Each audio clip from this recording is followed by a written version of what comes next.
હાય friend, good morning. આપ મને સારી રીતે જાણો છો, તેમ છતાં મારા નામથી પરિચિત આપણે કરાવું તો my name is Jayesh Patel and I have been teaching English four 21 years. છેલ્લા 21 વર્ષથી હું આ ક્ષેત્રમાં છું અને પણ અંગ્રેજી અને સંસ્કૃત બંને વિષયો હું ભણાવી રહ્યો છું. આજે એક નવા ટોપિક સાથે મિત્રો આજે મળવા જઈ રહ્યા છે. કેવા ટોપિકની ચર્ચા કરવા જઈ રહ્યા છે કે જે એવો ટોપિક જે તમારે ઘણા બધા વાક્યોની અંદર આ ટોપિકના જેટલા પોઈન્ટ છે બધા પોઈન્ટ્સ પૂછાય છે આવશે. તો એ ટોપિક કયો છે? તો બોર્ડ ઉપર મેં લખેલું છે જેનું નામ છે પ્રિપોઝિશન, નામયોગી અવયવ. શું છે આ નામયોગી અવયવ? એની આજે ચર્ચા કરીશ. એની માહિતી તમને ઘણા બધા નામયોગી અવયવ છે એ તમામ અવયવ આજે હું તમને શીખવાડીશ. ઓકે, તો પહેલો નામયોગી અવયવ છે બોર્ડ ઉપર જેનું મેં નામ પણ લખેલું છે ઓન અને બીજો છે એટ. પણ એ બંનેની ચર્ચા કરું એ પહેલા મારે તમને માહિતગાર કરવા પડે કે નામયોગી અવયવ preposition, what is meaning of preposition? નામયોગી અવયવનો મતલબ શું? તો આજે ચર્ચા એની કરીશું એવા એક ટોપિકની જેનું નામ છે નામયોગી અવયવ. તો સર્વપ્રથમ નામયોગી અવયવ કોને કહેવાય એની વાત કરીએ. તો ટેક અ લુક. ઓકે, જે શબ્દ વાક્યમાં નામ કે સર્વનામ સાથે જોડાય, યાદ રાખજો, જે શબ્દ એટલે આ એટ છે, ઓન છે, એટલે શબ્દ કહેવાય. એ શબ્દ શું? તો વાક્યમાં નામ કે સર્વનામ સાથે જોડાય એ શબ્દ તમારો એટ, ઓન, આ બધા શબ્દો જેમ જેમ આપણે ભણીશું એમ હું તમને કહેતો જઈશ. એ શબ્દો વાક્યની અંદર નામ કે સર્વનામ સાથે જોડાય અને જોડાઈને વાક્યને અર્થસભર બનાવે તેને નામયોગી અવયવ કહેવાય. ફરી એકવાર, જે શબ્દ વાક્યમાં નામ કે સર્વનામ સાથે જોડાય અને વાક્યને કેવું બનાવે? તો અર્થસભર બનાવે. અર્થસભર એટલે અર્થપૂર્ણ વાક્ય બનાવે એને આપણે નામયોગી અવયવ કહીશું. ઘણા બધા છે નામયોગી અવયવ મિત્રો, અને અમારો પહેલો નામયોગી અવયવ બોર્ડ ઉપર મેં લખેલો છે જેનું નામ છે ઓન. ઓન એટલે શું? તો ઓન એટલે પર અથવા ઉપર. એના અહીંયા મેં 5 નિયમો યાદ રાખજો. આ ટોપિક એટલા ઊંડાણમાં હું ચલાવું છું, કદાચ આટલા ઊંડાણમાં તમને ક્યાંય પણ જોવા નહીં મળે. આ ટોપિક્સ બધા જ એક ટોપિક 5 નિયમો. અહીંયા 5 નિયમો છે, અહીંયા પણ 5 નિયમો છે, એટના, ઓનના પણ. તો મેં અહીંયા ક્યાંક નિયમો લખેલા છે ને નિયમની નીચેનું ઉદાહરણ પણ આપેલું છે જેથી તમને સરળતા રહે સમજાવવાની અંદર. ડિટેલમાં ભણાવવાના છે. ઓકે, તો પહેલો ઓન એટલે પર, ઉપર. ક્યાં ક્યાં વપરાય આ ટોપિક, ક્યાં ક્યાં વપરાય એની વાત કરીએ તો મિત્રો આપણો પહેલો નિયમ, કોઈ વસ્તુ કે વ્યક્તિ કોઈના ઉપર પડી હોય ત્યારે, યાદ રાખજો, જ્યારે કોઈ વસ્તુ કે વ્યક્તિ કોઈના ઉપર પડી હોય ત્યારે ઓન મૂકી શકાય. કોઈ વ્યક્તિ હોય કે કોઈ વસ્તુ હોય કોઈના ઉપર પડી હોય ત્યારે શું મૂકી શકાય? ઓન. તો એક્ઝામ્પલમાં આપ ધ્યાન આપજો. My books are on the table. My books, મારી ચોપડીઓ, મારા પુસ્તકો ક્યાં છે? On the table. તો આ થઈ વસ્તુ, એ કોઈના ઉપર પડેલી છે. શેના ઉપર પડેલી છે મિત્રો? તો આપ જાણો છો કે ટેબલ ઉપર પડેલી છે. તો my books are on the table. તો અહીંયા ઓન આવ્યું. નિયમ નંબર 1, જ્યારે કોઈ વસ્તુ કે વ્યક્તિ કોઈના ઉપર પડેલી હોય ત્યારે ઓન વપરાય. યાદ રહ્યો નિયમ? 5 નિયમ હું ચલાવતો જઈશ. પહેલો નિયમ ફરીવાર, જ્યારે કોઈ વસ્તુ કે વ્યક્તિ કોઈના ઉપર પડી હોય ત્યારે ઓન વપરાય. My books are on the table. મારા પુસ્તકો ટેબલ ઉપર છે. ઓકે, નિયમ નંબર 1 પૂરો. એકદમ સિમ્પલ. બીજો નિયમ, ખાલી જગ્યા પછી તારીખ. યાદ રાખજો, ખાલી જગ્યા પછી તારીખ કે અઠવાડિયાનો કોઈ પણ દિવસ હોય, એ ચાહે મંડે થી સ્ટાર્ટ કરીને સન્ડે સુધીનો કોઈ પણ દિવસ હોય. ફરીવાર, અઠવાડિયાની કોઈ પણ એમ કહેવાય કોઈ પણ દિવસ હોય, તારીખ હોય કે કોઈ તહેવારનો ઉલ્લેખ હોય ત્યારે પણ ઓન મૂકવું. કઈ રીતે? તો બોર્ડ પર ધ્યાન. Happy will come on Friday. તો આ ફ્રાઈડે શું થયો? ફ્રાઈડે એ અઠવાડિયાનો દિવસ થયો. Happy will come on Friday. એનો મતલબ હેપી ક્યારે આવશે? તો શુક્રવારે આવશે. શુક્રવારે આવશે એવું બોલવા માટે ઓન ફ્રાઈડે. નિયમ ફરી એકવાર, જ્યારે ખાલી જગ્યા પછી તારીખ, યાદ રાખજો, ખાલી જગ્યા પછી તારીખ પછી અલ્પવિરામ, અઠવાડિયાનો કોઈ પણ દિવસ અથવા કોઈ એવો તહેવારનો ઉલ્લેખ હોય ત્યારે ઓન મૂકવું. એક્ઝામ્પલ મેં 2 આપેલા. Happy will come on Friday, Happy શુક્રવારે આવશે. અને બીજો example, Guddi is coming on the 14th Feb. 14મી ફેબ્રુઆરીએ ગુડ્ડી આવી રહી છે. ક્યાંક બહાર હશે તો ગુડ્ડી ક્યારે આવી રહે? તો Guddi is coming on 14 fab, એટલે ફેબ એટલે ફેબ્રુઆરી, 14મી ફેબ્રુઆરીએ ગુડ્ડી આવી રહી છે. તો અહીંયા 2 ની વાત કરી મેં તમને, તારીખની વાત કરી, આ 14 ફેબ તારીખ છે, અને અહીંયા કોઈ અઠવાડિયાનો કોઈ પણ દિવસની વાત કરી તો મેં ત્યાં ફ્રાઈડે ની વાત કરી. અહીંયા તમે કોઈ તહેવાર પણ મૂકી શકો, Happy will come on Holi, એ પણ મૂકી શકાય, Happy will come on Holi, એનો મતલબ હેપી હોળી ઉપર આવી રહી છે, હોળીના દિવસે, હોળીની આજુબાજુમાં હોળી ઉપર એ અહીંયા આવી રહી છે. તો ફરી એકવાર નિયમ નંબર 2, એક વાર ફરી સિમ્પલ છે, બહુ એટલો બધો ખાસ લોડ લેવાની જરૂર, સિમ્પલ છે. નિયમ નંબર 2, જ્યારે કોઈ પણ તારીખ હોય, અઠવાડિયાનો કોઈ દિવસ હોય કે કોઈ તહેવાર હોય તો ખાલી જગ્યા, અહીંયા ખાસ યાદ રાખ, ખાલી જગ્યા પછી તારીખ હોય, અઠવાડિયાનો કોઈ દિવસ હોય કે પછી તહેવારનો ઉલ્લેખ હોય ત્યારે શું મુકાય? ઓન મુકાય. 2 example, Happy will come on Friday, Guddi is coming on 14 Feb. 2 આપણા નિયમો પૂરા. ત્રીજો નિયમ, કોઈ પણ પ્રાણી પર સવારી કરેલી હોય, કોઈ પણ પ્રાણી ઉપર, ઊંટ ઉપર સવારી કરેલી હોય કે તમે ઘોડા ઉપર સવાર થયેલા હોય કે પછી ગધેડા ઉપર સવાર થયેલા, બહુ ઓછા લોકો ગધેડા ઉપર સવાર થાય કારણ કે એક ગધેડો બીજા ગધેડા ઉપર સારો ના લાગે. ઓકે, જસ્ટ મજાક કરું છું, જસ્ટ કિડિંગ. તો અહીંયા જ્યારે કોઈ પ્રાણી ઉપર સવાર કરી, તમે એમને સવારી કરી હોય ત્યારે પણ ઓન વડે તમે વાક્ય પૂરું કરી શકો. જેમ કે એક્ઝામ્પલ છે, some people are coming on horse, કેટલાક લોકો ઘોડા ઉપર આવી રહ્યા છે, ઘોડા ઉપર સવાર છે. તો નિયમ નંબર 3, જ્યારે કોઈ વ્યક્તિએ કોઈ પણ પ્રાણી ઉપર સવારી કરી હોય ત્યારે એ દર્શાવવા માટે ઓન વપરાય. તો નિયમ છે some people are coming on horse. નિયમ નંબર 4, કોઈ ચોક્કસ તારીખના સમય આગળ, યાદ રાખજો, કોઈ ચોક્કસ તારીખના સમય આગળ પણ ઓન મુકાય. નિયમ નંબર 4, બધા નિયમો વારા પરથી ચલાવીશ. નિયમ નંબર 4, એનો example, Taruna is coming on 4th morning. 4th morning એટલે 4 તારીખની સવારે તરુણા આવી રહી છે. જો નિયમ જો, નિયમ શું કે? કોઈ ચોક્કસ તારીખના સમય આગળ. હવે જો અહીંયા તારીખના સમય આગળ, હવે જો મોર્નિંગ છે, સવારે કઈ તારીખની છે? 4th તારીખની સવાર છે, એના આગળ શું મુકાયું? ઓન મુકાયું. તો કોઈ ચોક્કસ તારીખના સમય આગળ પણ ઓન મૂકી શકાય. અને છેલ્લો એનો ઉપયોગ અથવા નિયમ કહી શકો તો છેલ્લો છે, ચોક્કસ આયોજન પ્રમાણે ક્રિયા બનતી હોય, તમારા કોઈ ચોક્કસ આયોજન હોય, એ આયોજન પ્રમાણે ક્રિયા બનતી હોય ત્યારે મિત્રો ઓન મૂકી શકાય. તો એનું એક્ઝામ્પલ જોઈ લઈશું. The 10:30 bus started on time. એનો મતલબ ઓન ટાઈમ, ટાઈમ એટલે ચોક્કસ સમય. અહીંયા જો કોઈ ચોક્કસ આયોજન પ્રમાણે 10:30 બસ ઉપડે છે તો 10:30 ઉપડવાની છે. તો 10:30 બસ એટલે 10:30 વાગ્યાની બસ ક્યારે ઉપડવાની છે?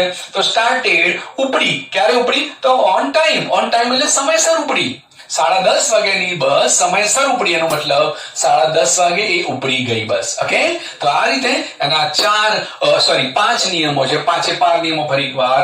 પહેલું મેં નિયમ નંબર 1 ની વાત કરી, કોઈ વસ્તુ કે વ્યક્તિના ઉપર જ્યારે કોઈ વ્યક્તિ કે વસ્તુના ઉપર જ્યારે કોઈ પણ તેમ કહેવાય કે પડી હોય, એટલે કોઈ વસ્તુ કે વ્યક્તિ કોઈના ઉપર પડી હોય, એટલે મેં જો બુકનું એક્ઝામ્પલ આપ્યું, કોઈ પણ એક્ઝામ્પલ તમે આપી શકો, એના ઉપર પડી હોય ત્યારે ઓન વપરાય. My books are on the table.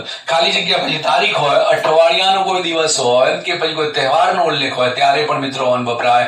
Happy will come on Friday, good day is coming on 14 Feb. Okay, આ બે એક્ઝામ્પલ એના. ત્રીજું, કોઈ પણ પ્રાણી ઉપર જ્યારે સવારી કરી હોય ત્યારે પણ મિત્રો તમે ઓન મૂકી શકો. સમ પીપલ ની જગ્યાએ કોઈ પણ નામ મૂકી શકો. તો અહીંયા જો some people are coming on horse, કેટલાક લોકો ઘોડા ઉપર આવી રહ્યા છે, અને ત્યારબાદ કોઈ ચોક્કસ તારીખના સમય આગળ પણ તમે ત્યાં ઓન મૂકી શકો. ઉદાહરણ, તરુણા ઇઝ કમિંગ ઓન 14 મોર્નિંગ. અને લાસ્ટ વન, છેલ્લે, ચોક્કસ આયોજન પ્રમાણે ક્રિયા જ્યારે બનતી હોય ત્યારે પણ ઓન મૂકી શકાય. અને એ માટે વાત કરી, The 10:30 bus started on time. અહીંયા ઓન આવ્યું, આ એક, અહીંયા ઓન આવ્યું, અહીંયા પણ ઓન આવ્યું, અહીંયા ઓન. આ ઓન વાળા બધા એક્ઝામ્પલ, કારણ આ નિયમો પ્રમાણે મેં એક્ઝામ્પલ આપેલા છે 5. આ થયું ઓન. ઓન એટલે ઉપર. ઓકે, બીજો પ્રિપોઝિશન એટ. એટ એટલે ની સામે, ની તરફ. ની સામે, ની તરફ દર્શાવવું હોય તમારે તો એટ મૂકી શકાય. તો એના પણ 5 નિયમો છે. પહેલો નિયમ નંબર 1, ઘડિયાળનો ચોક્કસ સમય દર્શાવવા માટે સમયની ચોક્કસતા બતાવવાની. યાદ રાખજો, ઘડિયાળનો ચોક્કસ સમય હોય, ચોક્કસતા બતાવવા માટે, પણ કોની? સમયની મિત્રો ચોક્કસતા બતાવી હોય ત્યારે તમે એટ નો ઉપયોગ કરી શકો. Example, Harsh will start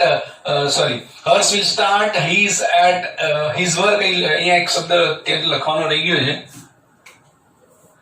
his shop લઈ લઈએ. ચલો માની લો અહીંયા એક શબ્દ રહી ગયો. હર્ષ will start his shop. હર્ષ એની દુકાન શરૂ કરશે ક્યારે? at 8 o'clock. 8 વાગે હર્ષ પોતાની દુકાન શરૂ કરશે. અહીંયા શોપ ની જગ્યાએ ગમે તે લખી શકાય, જરૂર નથી શોપ. તો હર્ષ will start his shop at 8 o'clock. હર્ષ પોતાની દુકાન 8 વાગે શરૂ કરશે. તો આ થઈ સમયની ચોક્કસતા. ફરીવાર સમયની ચોક્કસતા, અને એમાં પણ કોઈ ઘડિયાળનો ચોક્કસ સમય હોય તો આ 8 વાગે એ ઘડિયાળનો ચોક્કસ સમય થયો મિત્રો, અને એના માટે આપણે એટ વાપરવાનું છે. આવી ગયો ખ્યાલ? ફરીવાર હર્ષ will start his shop at 8 o'clock. હર્ષ પોતાની દુકાન છે એ 8 વાગે શરૂ કરશે. એ સમયની ચોક્કસતા થઈ. તો સમયની ચોક્કસતા બતાવી હોય ત્યારે ઘડિયાળથી પણ બતાવી શકાય, અને તમે ઘડિયાળ વિના પણ સમયની ચોક્કસતા બતાવી શકો. એ માટે નિયમ નંબર 2, ઘડિયાળ સિવાયના પણ અમુક ચોક્કસ સમયનો નિર્દેશ કરવા. ઘડિયાળમાં હોય ચોક્કસ સમય છે, પણ ઘડિયાળ સિવાયના પણ કેટલાક ચોક્કસ સમય બતાવવા હોય તો પણ તમે એટ વાપરી શકો. એક્ઝામ્પલ છે, I will go to cinema house. હું સિનેમા હાઉસ જઈશ ક્યારે? તો at night. આ ઘડિયાળનો સમય નથી. નાઇટ એ ઘડિયાળનો સમય નથી. અહીંયા હું એમ લખું કે at 10 o'clock તો ઘડિયાળનો સમય થયો. 10 વાગે ઘડિયાળનો સમય થયો, પણ ઘડિયાળના સમય સિવાય આ નાઇટ એ પણ ચોક્કસ થયો સમય મિત્રો. તો એ પણ સમયની ચોક્કસતા બતાવવા માટે પણ, તો ઘડિયાળ સિવાયના કોઈ ચોક્કસ સમય હોય એ દર્શાવવા માટે પણ. એટલે ટૂંકમાં આ બંને નિયમોને તમે કહેવાય કે કમ્બાઈન કરો તો એવું કહી શકાય કે સમયની ચોક્કસતા બતાવવા માટે એટ વપરાય. at 10 o'clock કહી શકું, અથવા at night કહી શકું, at morning કહી શકું, at evening કહી શકું, તો સમયની વાત થઈ. અને સમયની વાત થઈ at noon કહી શકું, સમયની ચોક્કસતા બતાવવા માટે પણ એટ વપરાય. નિયમ નંબર 2 પૂરો.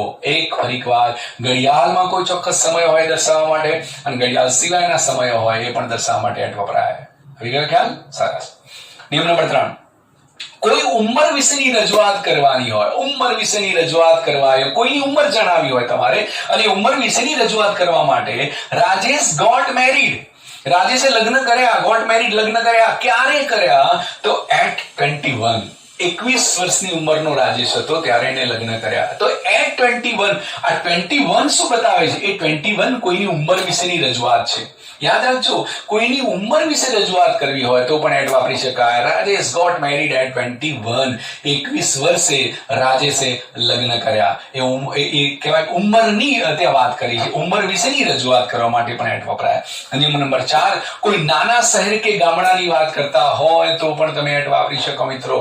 તમે તમારા ગામડાની કે નાના શહેરની વાત કરતા હોય તો પણ એટ વાપરી શકાય. Gandhiji was born at Porbandar. તો અહીંયા ગાંધીજી વોઝ બોર્ન એટલે ગાંધીજીનો જન્મ થયો હતો. ક્યાં થયો હતો? તો એટ પોરબંદર. તો પોરબંદર એ નાનું શહેર કહી શકાય, ગામડું કહી શકાય. તો એટ પોરબંદર એ ગામ કે શહેરની વાત કરવાની હોય ત્યારે પણ મિત્રો તમે ત્યાં એટ નો ઉપયોગ કરી શકો. આવી ગયો ખ્યાલ? ફરીવાર નિયમ. પહેલા જો ઘડિયાળના કોઈ એમ કેવા સમયની ચોક્કસતા બતાવવા માટે, ઘડિયાળ સિવાયની કોઈ સમય બતાવવો હોય ચોક્કસતા માટે, એટ નાઇટ કેવું હોય, at evening, at noon, at morning તો પણ બતાવી શકાય. at 10 o'clock, at 8 o'clock આ બધું દર્શાવવા માટે પણ એટ વાપરી શકાય. પછી મેં વાત કરી ઉંમરની રજૂઆત કરવા માટે પણ, તો રાજેશ ગોટ મેરીડ at 21. 21 વર્ષની ઉંમરે રાજુએ લગ્ન કર્યા. અને ત્યારબાદ મેં કહ્યું કોઈ નાના ગામડાની કોઈ નાના શહેરની વાત કરતા હોય ત્યારે પણ તમે એટ વાપરી શકો. Gandhiji was born at Porbandar. In Porbandar નહીં. તમને એવું થાય કે ગાંધીજીનો જન્મ પોરબંદરમાં થયો હતો, તો માં એટલે ઈન આવે, પણ મિત્રો ત્યાં ઈન ન મૂકતા એટ મૂકવાનું છે. કારણ કે તમે કોઈ નાના શહેર કે ગામડાની વાત કરતા હોય તો નિયમ નંબર અહીંયા 4 લાગશે. તો Gandhiji was born at Porbandar.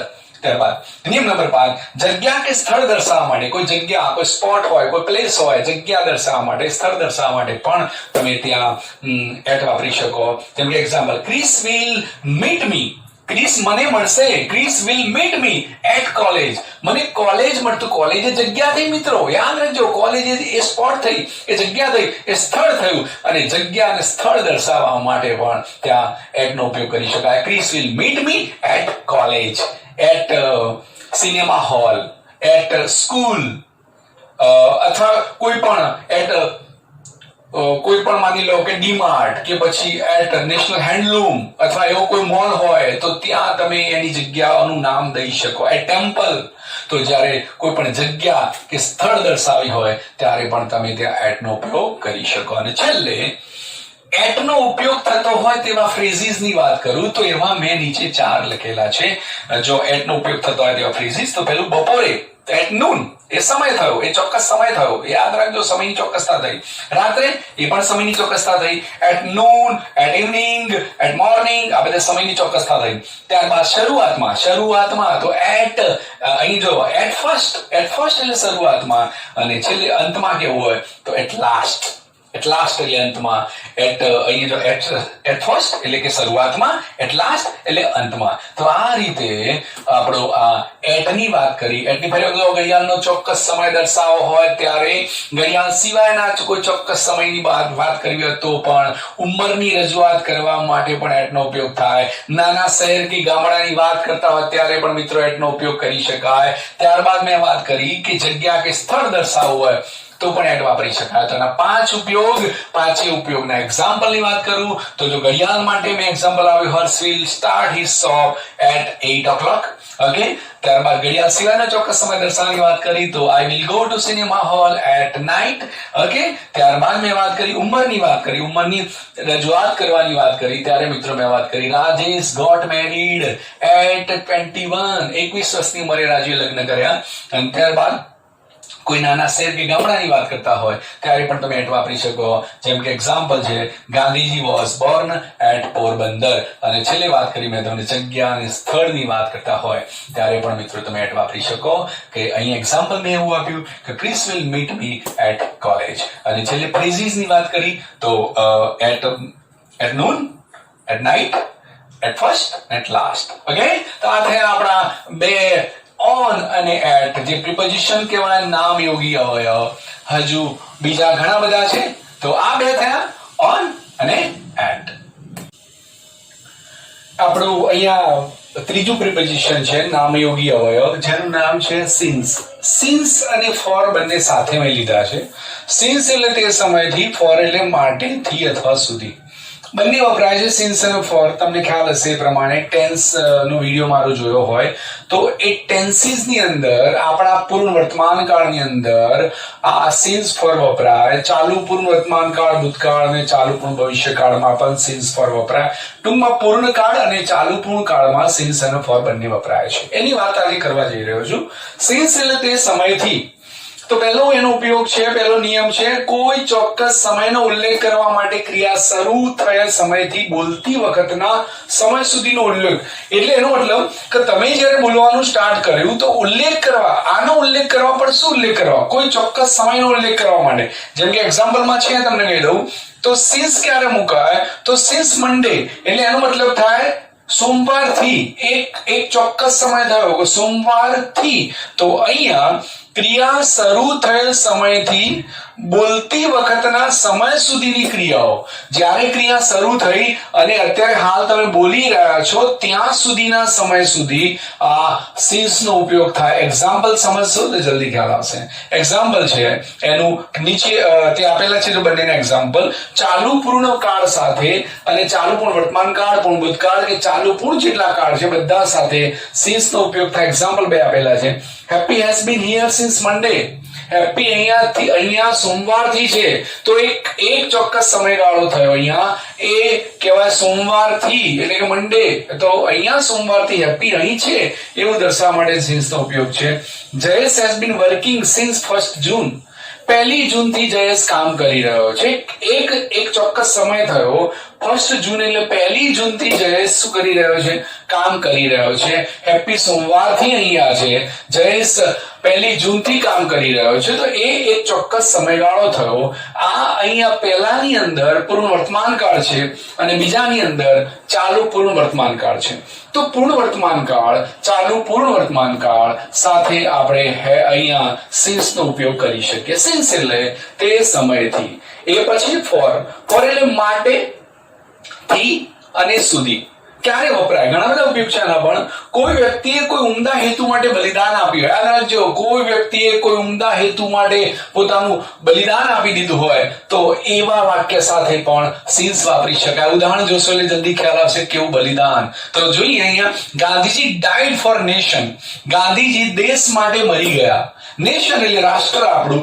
રાષ્ટ્ર માટે ગાંધીજી મરી ગયા. તો એમને શું કર્યું? એમને કોઈ ઉમદા કાર્ય માટે પોતાના દેહનું બલિદાન આપ્યું, પોતાના પોતાનો જીવ એમને ગુમાવવો પડ્યો, તો એમ કહી શકાય કે Gandhiji died for nation. Gandhiji આ રાષ્ટ્ર માટે મરી ગયા. ઓકે, તો અહીંયા ફોર આવ્યું અને ઉમદા હેતુ કયો હતો? ઉમદા હેતુ હતો દેશ માટે, દેશને આઝાદ કરવા માટે. દેશ માટે ઘણું બધું મથાય, તમને ખ્યાલ હશે, ગાંધીજી વિશે તમે જાણતા જ હશો. તો એ એમનું એક બલિદાન હતું, ઉમદા કાર્ય માટે, એક ઉત્તમ બલિદાન માટે એમને આ કાર્ય કર્યું. તો ગાંધીજી ડાયડ ફોર નેશન. એ પછીનો ઉપયોગ સમયનો જથ્થો એટલે પીરિયડ ઓફ ટાઈમ દર્શાવવા માટે. સમયનો જથ્થો, સમયનો જથ્થો એટલે શું? તો જો અહીંયા આપણે 2 દિવસ યાદ રાખજો, ફોર 2 days 2 મહિના, ફોર 2 months 2 અઠવાડિયા, ફોર 2 weeks 2 વર્ષ, ફોર 2 years અને 2 કલાક, ફોર 2 hours. તો આ સમયનો જથ્થો થયો, પીરિયડ ઓફ ટાઈમ. યાદ રાખજો, સમયનો જથ્થો 10 દિવસથી, 2 દિવસથી, 4 અઠવાડિયાથી, 2 મહિનાથી આવું જ્યારે બતાવવું હોય ત્યારે એને તમે કહી શકો સમયનો જથ્થો કહી શકો. જથ્થો એટલે પીરિયડ ઓફ ટાઈમ કહી શકો. એ પીરિયડ ઓફ ટાઈમ બતાવવા માટે, સમયનો જથ્થો તે બતાવવા માટે. શું સમયનો જથ્થો શું છે? તો 2 દિવસથી, 2 મહિનાથી, 2 અઠવાડિયાથી, 2 વર્ષથી, 2 કલાકથી આવું દર્શાવવું હોય ત્યારે પૂર્ણ વર્તમાન કાળ સાથે, યાદ રાખજો, હેવ હેઝ ની સાથે આવશે. જ્યારે મારા કાળનો વિડીયો જોશો, ટેન્સ મારા, પૂર્ણ વર્તમાન કાળ કર્તા plus have has plus V3 plus કર્મ પ્લસ અન્ય શબ્દો, એની વાક્યરચના બોલી ગયો. પણ જ્યારે વિડીયો જોશો ત્યારે વધારે આવશે. તો 2 દિવસથી, 2 મહિનાથી, 2 અઠવાડિયાથી, 2 વર્ષથી, 2 કલાકથી દર્શાવવા માટે અને ફોરની સાથે, ફોરની આગળ હેવ હેઝ હોય છે. યાદ રાખજો, હેવ હેઝ એ ફોરની આગળ હોય કારણ કે પૂર્ણ વર્તમાન કાળ દર્શાવશે. Rahul has been serving for 2 years. Rahul છેલ્લા 2 વર્ષથી સેવા આપી રહ્યો છે. રાહુલની સેવા આપવાનું કામ છેલ્લા 2 વર્ષથી છે એવું તમારે બતાવવાનું છે. ઓકે, તો Rahul has been serving for 2 years. અહીંયા for 2 hours, for 2 weeks, for 2 days આવું પણ કહી શકો તમે. ઓકે, તો અહીંયા એ કામ છે, એ કામ તમારું સમયનો જથ્થો બતાવે છે. 2 વર્ષથી, 2 કલાકથી અથવા 2 અઠવાડિયાથી તમે જે કહી શકો. ઓકે, ત્યારબાદ ચોક્કસ સમયની આગળ પણ ક્યારેક ફોર વપરાય. કોઈ ચોક્કસ સમય હોય એની આગળ પણ ફોર વપરાય. જેમ કે example, I have rented this hotel. મેં આ હોટેલ ભાડે લીધી અથવા ભાડા ઉપર કોઈ રૂમ લીધો હશે તો, અથવા માની લો આખી હોટેલ લીધી હોય તો I have rented this hotel for this vacation. આ વેકેશન માટે આ હોટેલ મેં ભાડે લીધી છે. તો I have rented this hotel for this vacation. For this vacation એક ચોક્કસ સમયગાળો છે. ફોર ધીસ દિવાળી પણ કહી શકો, ફોર ધીસ સમર વેકેશન કહી શકો, ફોર ધીસ વિન્ટર, જે કંઈ હોય તો એક ચોક્કસ સમયગાળા માટે મેં આ હોટેલ ભાડે લીધી છે. ઓકે, એ દર્શાવવા માટે. છેલ્લે ફોરનો ઉપયોગ નીચેના વાક્યોમાં પણ થાય છે. જો નીચેના વાક્યો 2 આપેલા છે. Neha asked for rupees. હવે અહીંયાનો મતલબ થાય ફોર 2 વાર આવ્યું. આ ફોર અલગ છે, આ ફોર અલગ છે. આ ફોર FOUR, ફોર એટલે 4, રૂપીઝ એટલે રૂપિયા. અહીંયા નેહા આસ્કડ ફોર રૂપીઝ. નેહાએ 4 રૂપિયા માટે પૂછ્યું. એટલે એને કદાચ એને જરૂર હશે તો નેહાએ 4 રૂપિયા માટે પૂછ્યું, મને 4 રૂપિયા આપ્યો. તો નેહા આસ્કડ ફોર રૂપીઝ. અને ત્યારબાદ I have bought ticket for you. મેં તારા માટે ટિકિટ્સ ખરીદી છે. I have bought ticket for you. મેં તારા માટે ટિકિટ ખરીદી. તો આ થયો આપણો ફોરનો ઉપયોગ. આ બંનેમાં ફેર એટલો છે મિત્રો, સિન્સ અને ફોરમાં શું છે, આ કોઈ એમ કહેવાય કોઈ ચોક્કસ સમયનો ઉલ્લેખ કરે છે. અહીંયા જેમ કે તમને આપેલો સિન્સ મંડે, સોમવારથી. અહીંયા 2 કલાકથી કેવું હોય તો ફોર 2 hours. અહીંયા સોમવારથી કેવું હોય તો સિન્સ મંડે. આ બંનેમાં આટલો ફેર છે. કોઈ ચોક્કસ સમય દર્શાવવા માટે સિન્સ વપરાય અને ફોરનો ઉપયોગ મેં તમને કહી દીધો પીરિયડ ઓફ ટાઈમ દર્શાવવા માટે. એટલે કે તમારો 2 કલાકનો સમય હોય કે 4 કલાકથી કે 5 કલાકથી દર્શાવવા માટે તમે ફોર વાપરી શકો. એ પછી એક છે નવું પ્રિપોઝિશન ફ્રોમ. ફ્રોમ એટલે શું? થી, માંથી, પાસેથી, તરફથી. યાદ રાખજો, થી, માંથી, પાસેથી, તરફથી આવું દર્શાવવા માટે તમે ફ્રોમ નો ઉપયોગ કરી શકો. કોઈ ચોક્કસ સમય કે સ્થળના સંદર્ભમાં બંને રીતે વપરાય. સ્થળ માટે પણ વપરાય, સંદર્ભ માટે પણ ફ્રોમ વપરાય. જેમ કે એક્ઝામ્પલ એ જોઈશું. પહેલા ઉપયોગ નંબર 1, નિયમ નંબર 1. એક સ્થળથી બીજા સ્થળની મુસાફરી કરવા. યાદ રાખજો, એક સ્થળથી જ્યારે બીજા સ્થળની મુસાફરી થતી હોય એવું દર્શાવવા માટે પણ ફ્રોમ વપરાય. એક્ઝામ્પલ છે the students are coming from school to home એનો મતલબ થાય કે વિદ્યાર્થીઓ આવી રહ્યા છે ક્યાંથી ક્યાં, તો ફ્રોમ સ્કૂલ ટુ હોમ એટલે સ્કૂલેથી ઘરે આવી રહ્યા છે. The students are coming from school to home. તો અહીંયા શું થયું, કોઈ અહીંયા એક સ્થળેથી બીજા સ્થળની મુસાફરી થઈ રહી છે. કોની? વિદ્યાર્થીઓની. એક સ્થળેથી ક્યાંથી? સ્કૂલથી. કઈ તરફ? તો ઘર તરફ. તો એક સ્થળેથી બીજા સ્થળે જ્યારે મુસાફરી કરવાની હોય ત્યારે વન ફ્રોમ નો ઉપયોગ થાય. The students are coming from school to home. Okay. નિયમ નંબર 2, કોઈ વ્યક્તિ કોઈ દેશ પ્રદેશ કે રાજ્યનો હોય એવું દર્શાવવું હોય, એમ કે હું કે તમે કે કોઈ પણ વ્યક્તિ કોઈ એક દેશનો છે કોઈ એક પ્રદેશનો છે ત્યારે એવું દર્શાવવું હોય ત્યારે પણ તમે ફ્રોમ નો ઉપયોગ કરી શકો. જેમ કે example, Suresh is from Canada. Suresh ક્યાંથી છે? તો સુરેશ કેનેડાથી છે અથવા કેનેડાનો છે. તો Suresh is from Canada, Suresh કેનેડાથી છે એવું કેવું હોય તો ત્યાં ફ્રોમ વાપરી શકાય. તો નિયમ કયો છે આ? કોઈ વ્યક્તિ કોઈ દેશનો, રાષ્ટ્રનો, પ્રદેશનો કે કોઈ પણ જગ્યાનો છે એવું દર્શાવવું હોય તો તમે ફ્રોમ કહી શકો. ઓકે. આઈ એમ ફ્રોમ, પછી તમારો જે દેશ પ્રદેશ કે જે જગ્યા હોય એનું કહી શકો. આઈ એમ ફ્રોમ અમદાવાદ. હું અમદાવાદથી છું. તમને કોઈ પૂછે વેર આર યુ ફ્રોમ, તો તમે કહી શકો આઈ એમ ફ્રોમ અમદાવાદ. હું અમદાવાદથી છું. તો ફ્રોમ એ તમે એ દેશના છો, તમે એ પ્રદેશના છો, તમે એ જગ્યાના છો એવું દર્શાવવા માટે પણ ફ્રોમ વાપરી શકાય. ઓકે. ત્યારબાદ ટુ અથવા ટીલ વાળા વાક્યમાં પણ ફોર વપરાય. યાદ રાખજો, ટુ અને ટીલ વાળા વાક્યોમાં એક્ઝામ્પલ જોશો તો જ ખ્યાલ. સચિન પ્લેઝ, રમે છે. સચિન રમે છે ક્યાંથી ક્યાં? From 7 o'clock to 10 o'clock. તો અહીંયા ટુ આવ્યું. 7 વાગ્યાથી 10 વાગ્યા સુધી. 7 વાગ્યાથી 10 વાગ્યા સુધી સચિન રમે છે. તો Sachin plays from 7 o'clock to 10 o'clock. 7 થી 10 દરમિયાન સચિન રમે છે. બીજું example, mister Shah reads. Mister Shah વાંચે છે ક્યાંથી ક્યાં સુધી? તો ફ્રોમ 8 o'clock till 12 o'clock. 8 વાગ્યાથી લઈને 12 વાગ્યા સુધી મિસ્ટર શાહ વાંચે છે. તો ટુ અને ટીલ વાળા વાક્યોમાં પણ એની સાથે પણ તમે ત્યાં વાક્યની અંદર ફ્રોમ નો ઉપયોગ કરી શકો. ત્યારબાદ નિયમ નંબર 4, કોઈ વ્યક્તિ રોગથી પીડાતી હોય. યાદ રાખજો, કોઈ વ્યક્તિને કોઈ રોગ થયો હોય અને રોગથી પીડાતો હોય એવું બતાવવું હોય તો પણ ફ્રોમ વાપરી શકો. જેમ કે example, Meena is suffering from cholera. Meena is suffering from cholera એનો મતલબ કે મીના છે એ કોલેરાના રોગથી પીડાઈ રહી છે. એનો મતલબ ફ્રોમ કોલેરા એ રોગ થયો. કોઈ વ્યક્તિ કોઈ રોગથી પીડાતી હોય તો પણ તમે ફ્રોમ વાપરી શકો. Meena is suffering from cholera અથવા મીના ઇઝ સફરિંગ ફ્રોમ, અત્યારે રોગ ચાલી રહ્યો છે કોરોના. ઓકે. તો એ પણ કહી શકો. રોગથી પીડાતી વ્યક્તિ દર્શાવવા માટે ફ્રોમ પછી રોગનું નામ લખવાનું છે. ઓકે. તો આ નિયમ નંબર 4. નિયમ નંબર 5, કોઈ ક્રિયા અમુક સમયથી ચાલુ હશે એવું દર્શાવવા માટે. કોઈ ક્રિયા એવી છે જે અમુક સમયથી ચાલુ હશે એવું દર્શાવવા માટે પણ ફ્રોમ વાપરી શકાય. આઈ shell join happy English academy. મેં મારી એકેડમીનું નામ લખ્યું છે. આઈ shell join happy English academy from 1st April. તેનો મતલબ થાય, અહીંયા મેં મારી વાત કરી છે, મારે જોઈન કરવાની કોઈ જરૂર નથી, પણ એ જ્યારે તમે વાંચશો ત્યારે આઈ તમે બોલશો. તો આઈ shell join happy English academy from 1st April. એનો મતલબ 1 એપ્રિલ થી હું હેપી ઇંગ્લિશ એકેડમી જોઈન કરી રહ્યો છું. તો અહીંયા આઈ અથવા કરીશ આઈ shell join happy English academy from from 1st April. એનો મતલબ કોઈ ક્રિયા અમુક સમયથી ચાલુ હશે એવું દર્શાવવા માટે પણ તમે એવું કહી શકો કે આ તારીખથી હું ચાલુ કરવા જઈ રહ્યો છું. ત્યારબાદ હવે જો ફ્રોમ નો ઉપયોગ થતા ફ્રેઝીસ, આના અગાઉ પણ આવી વાત કરી, ફ્રેઝીસ ની વાત કરી. અહીંયા પણ ફ્રોમ નો ઉપયોગ થતા ફ્રેઝીસ ના નામ આપું તો એ ફ્રેઝીસ ના નામ છે ફ્રોમ અમદાવાદ ટુ સુરત. બે જગ્યાઓ વચ્ચેની વાત કરી. ફ્રોમ અમદાવાદ થી સુરત ની વાત છે તો અમદાવાદ થી સુરત, તો ફ્રોમ અમદાવાદ ટુ સુરત, તો ફ્રોમ ત્યાં વાપરી શકાય. પછી ત્યારબાદ from beginning to the and એટલે શરૂઆત થી અંત એવું કહી શકાય કે શરૂઆતથી અંત સુધી, તો ફ્રોમ બિગિનિંગ ટુ એન્ડ. એ પછીનું ફ્રેઝ છે from one place to another place, એક જગ્યાએથી બીજી જગ્યાએ. અને ત્યારબાદ ફ્રોમ ડોર ટુ ડોર એટલે હાથો હાથ. ડોર ટુ ડોર એટલે હાથો હાથ કેવું હોય તો from door to door.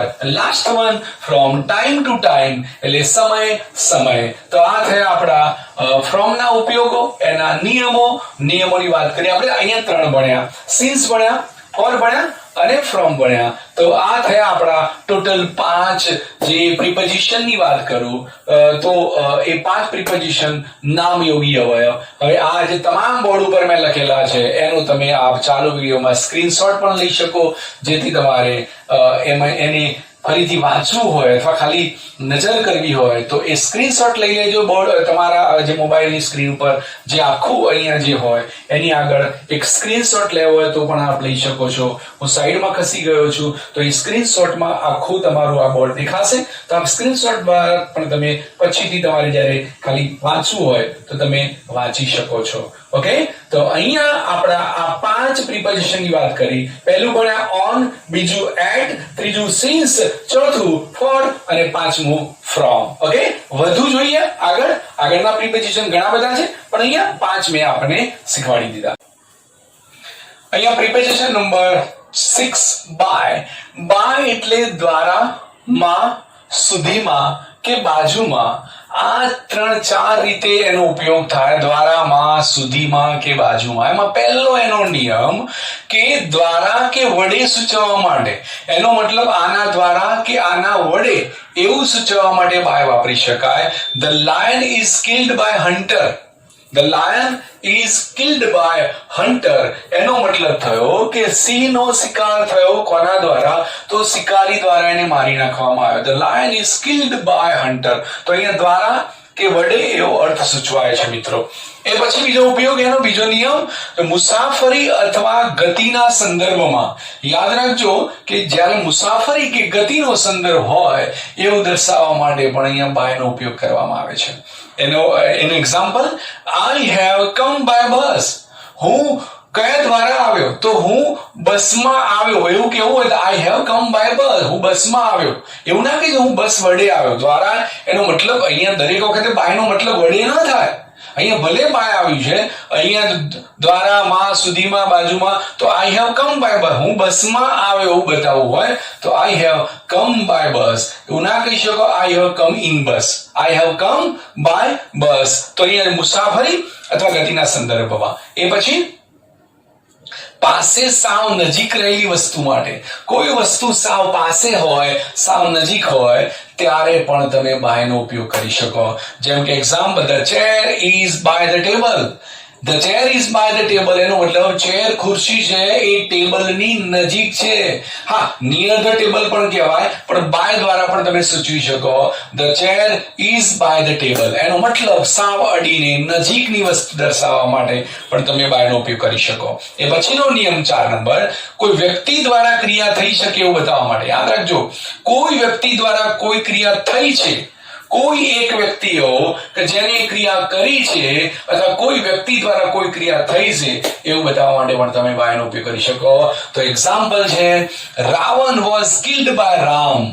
Ravan was killed by Ram એનો મતલબ કે રાવણનો વધ કોના વડે થયો? તો રામ દ્વારા થયો. એટલે રામે રાવણનો વધ કર્યો તો Ravan was killed by Ram. તો કોઈ અહીંયા કોઈ વ્યક્તિ કે દ્વારા ક્રિયા થઈ છે. કોના વડે ક્રિયા થઈ છે રાવણને મારવાની? તો Ravan was killed by Ram. Ram વડે રાવણને મારવાની ક્રિયા થઈ છે દર્શાવવા માટે.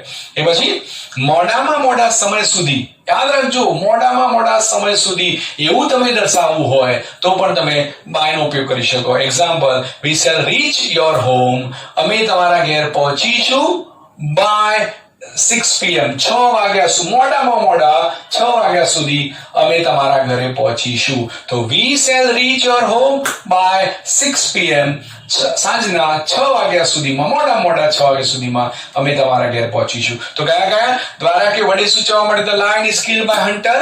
એ પછી મુસાફરી અથવા ગતિના સંદર્ભમાં I have come by bus. અને પાસે સાવ નજીક રહેલી વસ્તુ માટે the chair is by the table. એ પછી કોઈ વ્યક્તિ દ્વારા ક્રિયા થયું દર્શાવવું હોય તો Ravan was killed by Ram. અને એ પછી છેલ્લે મોડામાં મોડા સમય સુધી એવું બતાવવું હોય તો we shall reach your home અહીંયા by 6 PM સમય ગમે તે લખી શકાય. ઓકે, ત્યારબાદ ઓવર.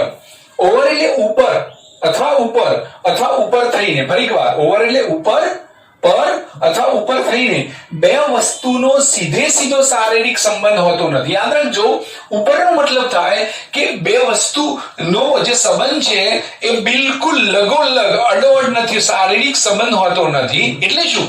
કોઈ પણ વસ્તુ લટકતી હોય, યાદ રાખ, કોઈ પણ વસ્તુ જો લટકતી હોય, ઘૂમતી હોય કે ત્યારબાદ એમ કહી છે કે જો નીચેની વસ્તુને આવરી લેતી હોય, યાદ રાખજો ફરી એકવાર, ઉપર તો ખરો પણ એની સાથે બિલકુલ શારીરિક સંપર્કમાં ના હોય ત્યારે ઓવર વપરાય.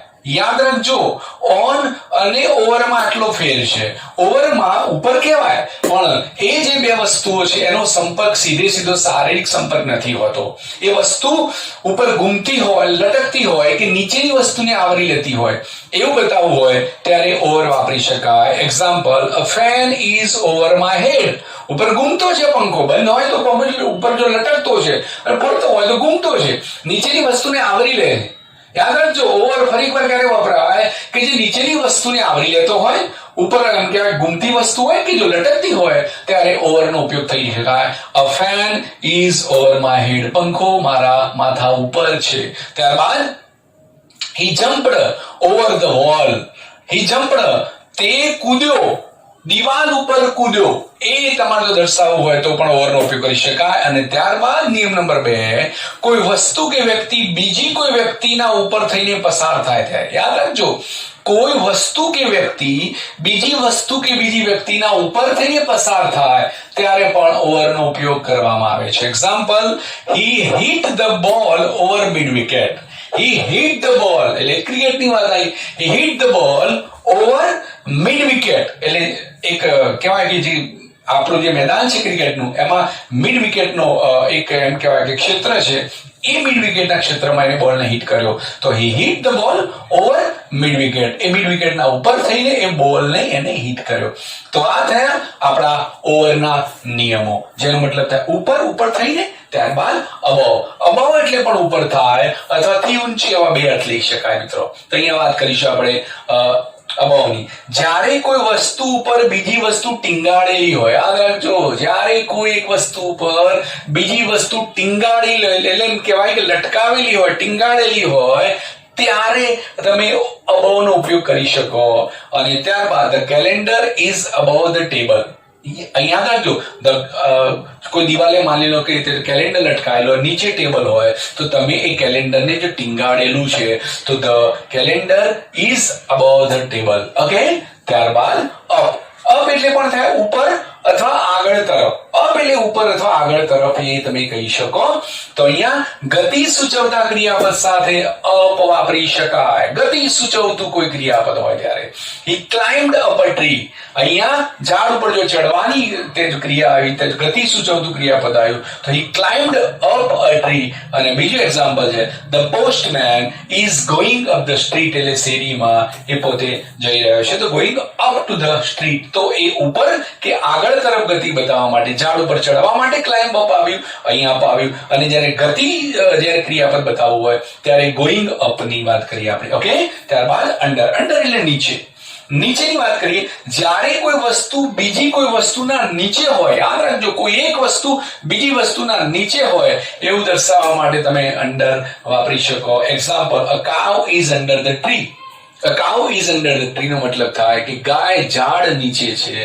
ત્યારબાદ my address is as under, મારું સરનામું નીચે મુજબ છે. તમે જ્યારે એપ્લિકેશન લખતા હો કેવું કઈ લખતા હોય તો my biodata are as under, my address is are as under, નીચે મુજબ છે એવું કેવું હોય તો my address is as under, નીચે પ્રમાણે છે. અને park your car under that tree. Park your car, તમારી કાર પાર્ક કરો. ક્યાં પાર્ક કરો તો અંડર ધેટ ટ્રી, તે ઝાડની નીચે પાર્ક કરો. તો અંડર એટલે નીચે. અને છેલ્લે 11 નંબરનું જે પ્રિપોઝિશન છે થ્રો એટલે માંથી. જ્યારે પસાર થવાનું હોય, કોઈમાંથી પસાર થવાના સંદર્ભમાં જ્યારે પસાર થવાની વાત આવે ત્યારે થ્રો વાપરી શકાય. તો આઈ વોક થ્રો ધ ક્રાઉડ, હું ટોળામાંથી પસાર થયો, માંથી પસાર થયો. તો એવું જ્યારે કોઈમાંથી પસાર થવાના સંદર્ભમાં વાપરવાનું હોય ત્યારે મિત્રો શું વાપરવાનું તો થ્રો વાપરી શકવાનું. તો અહીંયા આ બોર્ડ ઉપર લખેલા છે 6 થી 11 સુધી. હું બોર્ડ આગળથી ખસી જાઉં છું. આપણે સ્ક્રીનશોટ પાડવો હોય તો આપ પાડી લેશો, હું બોલતો રહીશ. તો અહીંયા by, over, above, up under અને થ્રો આ પ્રિપોઝિશનની મેં વાત કરી, જે આ બોર્ડ ઉપર છે એનો સ્ક્રીનશોટ પાડી લેશો, જેથી તમારે કદાચ તમારા ચોપડામાં લખવું હોય તો પણ આપે લખી શકો છો. ઓકે, તો આ થયા આપણા ટોટલ અહીંયા 11 પ્રિપોઝિશનની મેં વાત કરી. ઓકે, વધુ પ્રિપોઝિશન આપણે આવનારા વિડીયોની અંદર જોઈશું. 11 પ્રિપોઝિશન આ એક વિડીયોની અંદર આપ જોઈ શકશો. મારો આવનારો બીજો વિડીયો છે એની અંદર બીજા પ્રિપોઝિશનની વાત કરીશું. ત્યાં સુધી મિત્રો ગુડ બાય, આવજો, ટેક કેર.